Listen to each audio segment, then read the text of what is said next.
Mientras los generales engreídos se repartían el mundo en los mapas, el destino de un muchacho en una trinchera congelada dependía del trozo de hierro que sostenía en sus manos. Olvida las grandes ideas. En 1942, la línea entre un héroe y un cadáver eran un par de milímetros del percutor de acero. La Segunda Guerra Mundial fue la última subasta sangrienta de rifles, donde la apuesta era la vida y el lote era el derecho a disparar primero. Vamos a revelar la verdad. A menudo, los soldados iban al combate con armas que eran más peligrosas para ellos mismos que para el enemigo. El mundo esperaba la bomba atómica, pero a la infantería la mandaban al matadero con remos diseñados en la época de los zares. Un absurdo tecnológico. Aviones de reacción en el cielo y cerrojos del siglo XIX en las manos. En esta carrera frenética, cada diseñador intentaba burlar a la muerte.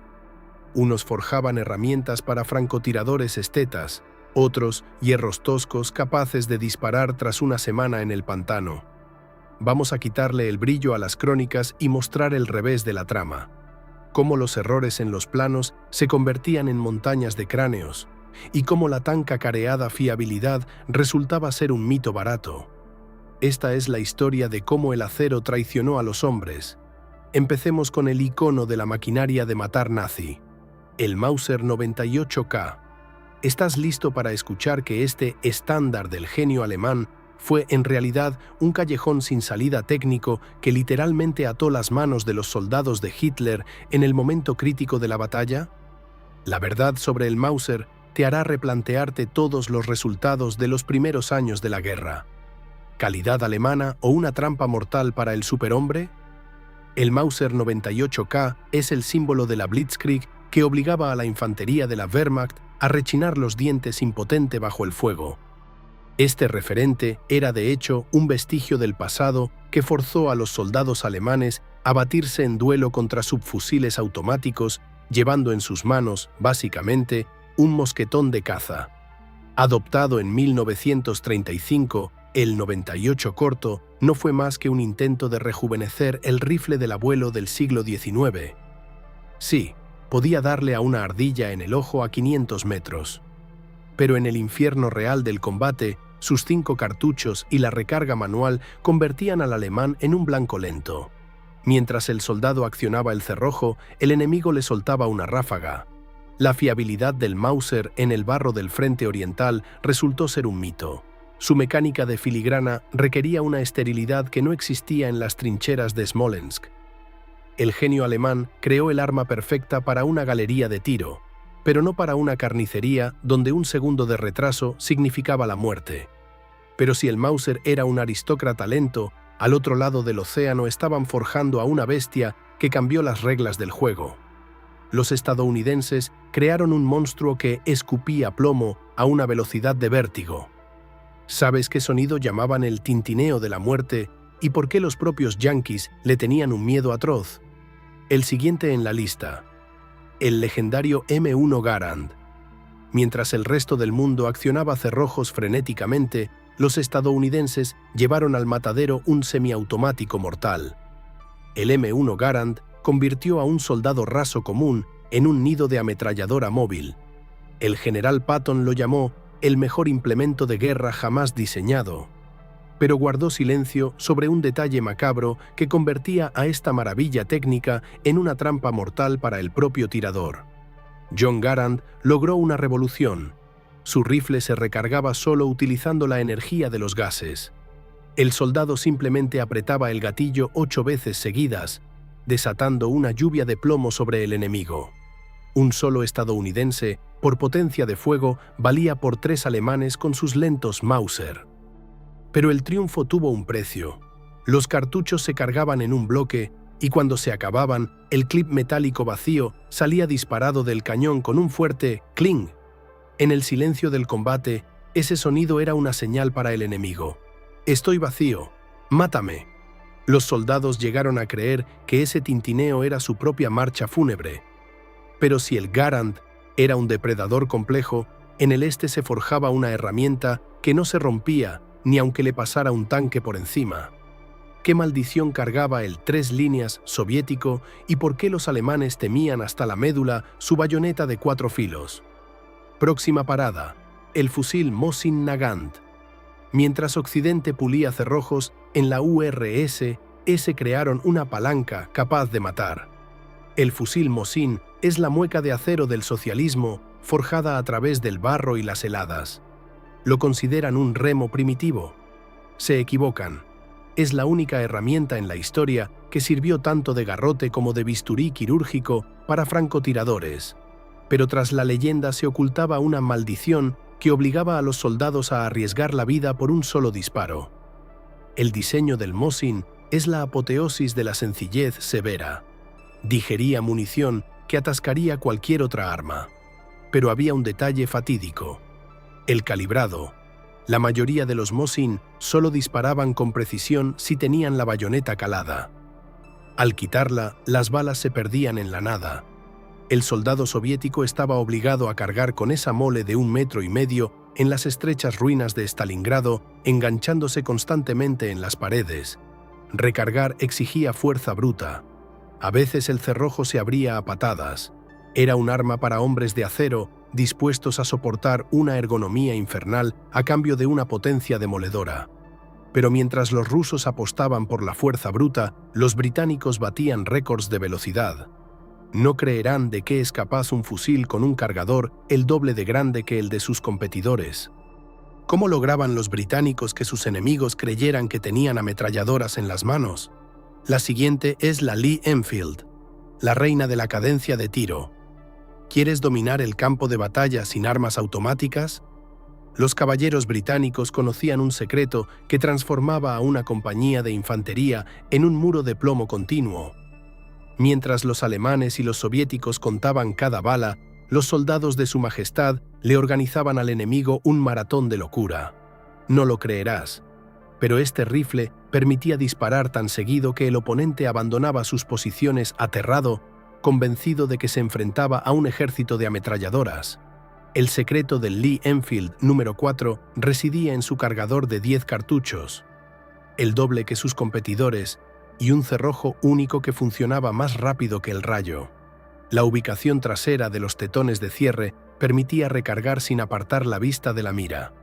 Los británicos bien entrenados lograban hasta 30 disparos por minuto. A este truco lo llamaban el Mad Minute. Mientras un alemán accionaba el cerrojo de su Mauser 2 veces, el británico ya lo había convertido en un colador. Sin embargo, la velocidad se pagaba con potencia. El cartucho .303 British era caprichoso, obligando a sepultar literalmente al enemigo bajo balas para asegurar el resultado. Pero mientras los británicos apostaban por la velocidad, en las selvas de Oceanía los japoneses creaban un arma para fanáticos: el acero más resistente y una óptica que no debería haber existido. ¿Por qué el Arisaka tipo 99 se convirtió en la marca negra para los marines de Estados Unidos y qué final vergonzoso le esperaba a este hierro samurái? A continuación, el exótico Arisaka. Presentamos el rifle que los armeros estadounidenses consideraban indestructible y los soldados japoneses un regalo sagrado del emperador. El Arisaka tipo 99 fue creado para sobrevivir donde todo lo demás se pudre, en el infierno pegajoso de las selvas del Pacífico. Pero, ¿por qué esta arma perfecta, capaz de soportar una explosión, terminó siendo el símbolo del mayor colapso de la industria japonesa? Los diseñadores del Arisaka crearon el grupo de cerrojo más resistente de la Segunda Guerra Mundial. El ánima del cañón cromada, un lujo inaudito para la época, protegía contra la corrosión en condiciones de humedad absoluta. Este rifle incluso tenía miras antiaéreas plegables para derribar aviones. ¿Locura? Sí, pero los japoneses creían en ello. El cartucho de 7,7 milímetros no envidiaba en potencia a los mejores del mundo.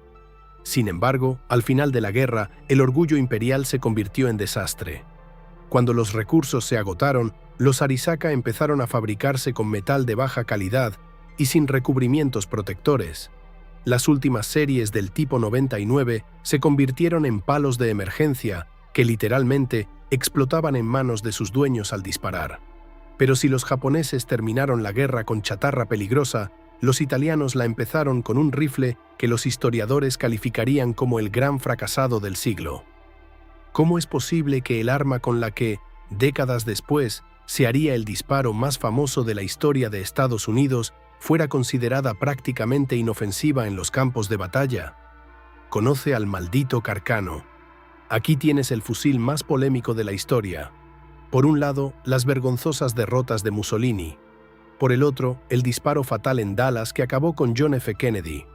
¿Cómo es posible que un arma italiana, que el mundo consideraba un juguete para niños, se convirtiera décadas después en la herramienta más letal en manos de un asesino solitario? El Carcano M91-38 fue un intento de hacer la guerra cómoda. Los italianos crearon un mosquetón ligero y maniobrable, pero cometieron un error fatal. Eligieron el cartucho de 6,5 milímetros. Sobre el papel, poco retroceso. En la realidad, una bala a la que le faltaba potencia para derribar al enemigo al instante. Mientras otros atravesaban muros, los italianos descubrieron que sus balas humanitarias se rendían ante un capote grueso. El complejo sistema de alimentación por peines solía fallar en el barro, convirtiendo un elegante mosquetón en un palo inútil. Resulta irónico que un arma, considerada mediocre en el campo de batalla, alcanzara una fama macabra en manos de un magnicida. Pero si al Carcano le faltaba fuerza, nuestro próximo protagonista era un peso pesado que no admitía concesiones. Un anciano estadounidense que obligó a Estados Unidos a pagar multas a los alemanes por cada bala disparada. ¿Cómo logró el Springfield M1903 sobrevivir a la sombra del Gran Garand? A continuación, un clásico con acento alemán. ¿Sabías que por cada fusil con el que los estadounidenses mataban a sus enemigos, tenían que pagarle a la propia Alemania? El Springfield M1903 fue una copia tan descarada del Mauser alemán que el gobierno de Estados Unidos perdió un juicio y tuvo que pagar regalías al enemigo incluso en pleno conflicto. Pero este clon resultó tan exitoso que ni siquiera el modernísimo Garand pudo enviar al viejo al desguace. El Springfield es el aristócrata de las armas. Su potentísimo cartucho .30-06 convertía cualquier impacto en un billete de ida garantizado. La precisión era fenomenal. Mientras la infantería rociaba la selva con plomo desde sus armas semiautomáticas, los francotiradores de los marines empuñaban precisamente el M1903. Su cerrojo funcionaba con una precisión quirúrgica, sin permitir que la bala se desviara ni un milímetro. Era el bisturí perfecto. Sin embargo, en la picadora de carne masiva, sus 5 cartuchos y la recarga lenta eran una sentencia de muerte. Un soldado con un Springfield era un dios a medio kilómetro de distancia, pero se convertía en un blanco fácil en cuanto el enemigo se acercaba a tiro de granada. Pero la precisión es solo la mitad de la historia. La verdadera prueba empezaba donde terminaban los polígonos y comenzaba el denso barro de las trincheras. ¿Cuál de estas leyendas se convertía en basura tras la primera lluvia y cuál seguía disparando incluso llena de arena? Próxima parada: la batalla por la supervivencia en condiciones infernales. ¿De qué sirve la precisión si el fusil se convierte en un garrote tras la primera carrera por el pantano? En los laboratorios, los ingenieros creaban obras maestras, pero la Segunda Guerra Mundial pronto les quitó la máscara a estas delicaditas. ¿Cuál de estos gigantes de acero sobrevivirá al lodo de Stalingrado y cuál se encasquillará vergonzosamente en pleno ataque? Ha llegado el momento de la verdad, el triunfo de la fuerza bruta contra la estética estéril. La batalla por la fiabilidad dividió a las armas en 2 bandos. Por un lado, el Mauser y el Springfield. Sus mecanismos estaban ajustados tan milimétricamente que un solo grano de arena los convertía en chatarra. Los soldados de la Wehrmacht pasaban horas limpiándolos, sabiendo que el barro era un enemigo más temible que los partisanos. Por otro lado, la Mosinka soviética. Tenía tales holguras en sus piezas que seguía disparando incluso llena de arena. Mientras el Garand estadounidense exigía lubricación y el Arisaka japonés se ponía caprichoso con la humedad, el combatiente soviético simplemente limpiaba el cerrojo con su capote y entraba en batalla.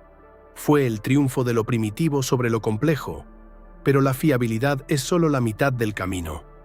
¿Qué pasa cuando la bala alcanza su objetivo? Llegamos a la parte más sangrienta.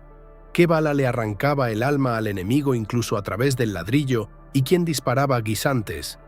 A continuación, la magia de los calibres y la impactante verdad sobre el poder de detención. Se puede debatir infinitamente sobre la cadencia de tiro, pero en la guerra gana aquel cuya bala pone el punto final de una vez por todas. Es un error pensar que todos los calibres son iguales. Mientras algunos combatientes veían cómo el enemigo se levantaba tras ser herido, otros observaban cómo el impacto literalmente lanzaba a un hombre hacia atrás. ¿Qué acero poseía el poder de detención más monstruoso? La batalla se libró entre los mazos pesados. El 30-06 estadounidense y el 7,62x54R soviético atravesaban muros de ladrillo y convertían los cascos en papel. Pero en esta disputa había un marginado, el 6,5 mm italiano. Su bala a menudo cosía el cuerpo de lado a lado, dejando una herida limpia con la que el soldado continuaba el ataque. Al mismo tiempo, la bala británica .303 fue diseñada con más astucia. Al impactar, empezaba a dar tumbos, convirtiendo las entrañas en carne picada. Rozaba el crimen de guerra, pero la vida estaba en juego. O detenías al enemigo de un disparo, o él llegaba hasta ti con la bayoneta. Hemos llegado al final. ¿Qué fusil se ganó el título de Reina de los Campos? ¿Quién de estos veteranos de acero ganó realmente la guerra y quién se quedó solo como una pieza de exhibición en el Museo de las Derrotas? Los resultados de la gran carrera armamentista en el próximo bloque. Ha llegado el momento de quitarse las máscaras. Los nombres famosos y las leyendas del cine son una cosa, pero la fría estadística de los cadáveres en el campo de batalla es otra muy distinta. ¿Quién se convirtió realmente en el martillo de la victoria y quién fue solo un accesorio costoso para los perdedores? Ponemos punto final a la mayor carrera armamentista de la historia de la humanidad. Si juzgamos por la eficacia, dos se reparten la corona.